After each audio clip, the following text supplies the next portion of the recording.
எல்லாருக்கும் வணக்கங்க. Cook to easy சேனலுக்கு உங்களை அன்புடன் வரவேற்கிறேன். இன்றைக்கி இனிப்பு பணியாரம் இட்லி மாவு வச்சு எப்படி பண்ணுறதுன்னு பார்க்க போகிறோம். இனிப்பு பணியாரம் செய்கிறதுக்கு தேவையான பொருட்கள் என்னென்னு பார்த்துடலாங்க. இட்லி மாவு 1 கப்பு. எந்த கப்பில் இட்லி மாவு அளந்தீங்களோ அதே கப்பில் 3/4 கப் அளவுக்கு வெல்லம், 1/2 டீஸ்பூன் சுக்கு, 1/2 டீஸ்பூன் ஏலக்காய், 1 டேபிள் ஸ்பூன் ரவை, 1 டேபிள் ஸ்பூன் மைதா, 2 டேபிள் ஸ்பூன் கோதுமை மாவு. முதல்ல நம்ம எடுத்து வச்சுருக்க வெல்லத்தோட ஒரு 1/4 டம்ளர் தண்ணி விட்டு வெல்லத்தை கரைச்சி எடுத்துக்க போகிறோங்க.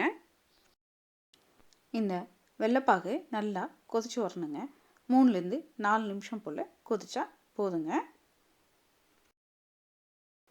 வெல்லப்பாகு ரெடி ஆகிட்டுருக்கு. இந்த சமயத்தில் நம்ம மாவோட மற்ற பொருட்களை கலந்து வச்சுக்கலாம். ஏலக்காய் தூள், ரவை, மைதா மாவு, கோதுமை மாவு, அது கூடவே நம்ம எடுத்து வச்சுருக்க சுக்குத்தூள், இது எல்லாத்தையும் கலந்து கட்டி இல்லாமல் மாவை ரெடி பண்ணி வச்சுக்கணுங்க.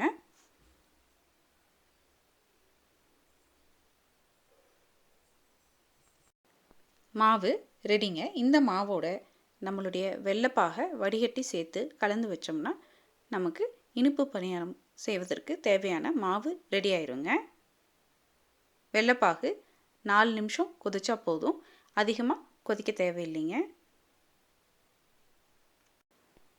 பாருங்கள், மாவு இந்த பதத்தில் இருக்கணுங்க. மாவு ரெடியானதுக்கப்புறம் அடுப்பில் பனியார சட்டி வச்சு அதில் நெய் விட்டுருக்கேங்க. நெய் காஞ்சதுக்கப்புறம் நம்ம கலந்து வச்சுருக்க மாவை பனியார சட்டியில் விட்டு மிதமான தணலில் 2 பக்கமும் நல்லா மொறுன்னு கிறிஸ்பியாக வேக விட்டு எடுத்தோம்னா நம்மளுடைய பணியாரங்கள் ரெடிங்க. சுவையான நம்மளுடைய இனிப்பு பணியாரம் தயாராகிடுச்சுங்க. ரவை சேர்த்துருக்கிறதுனால வெளிப்புறம் நல்லா மொறுமொறுனும் உட்புறம் நல்லா மிருதுவாகவும் நம்மளுடைய பணியாரங்கள் ரெடி ஆயிடுச்சு. உங்களுக்கு இந்த ரெசிபி பிடிச்சிருந்தா லைக் பண்ணுங்கள், ஷேர் பண்ணுங்கள், கமெண்ட் பண்ணுங்கள். மறக்காமல் நம்ம குக் டு ஈஸி சேனலை சப்ஸ்கிரைப் பண்ணிக்கோங்க. வணக்கங்க.